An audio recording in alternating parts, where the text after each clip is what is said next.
Ціна російського слова. Уповноважену Верховної Ради України з прав людини Людмилу Денисову не пустили до засудженого в Росії українця Олега Сенцова. Вона стверджує, що домовлялася про цей візит з російською колегою Тетяною Москальковою.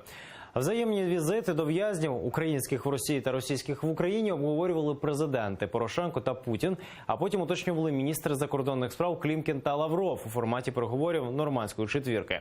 Український омбудсмен сьогодні прибула до колонії Лабытнанги Ямало-Ненецького автономного округу Росії, де вже 33-й день голодує український режисер Олег Сенцов. Проте їй наполегливо запропонували покинути територію тюрми. Начальник колонії не захотів розповідати про стан здоров'я в'язня. Українське МЗС висловило протест. Він сказав, що він не буде розповідати мені, надавати будь-яку інформацію.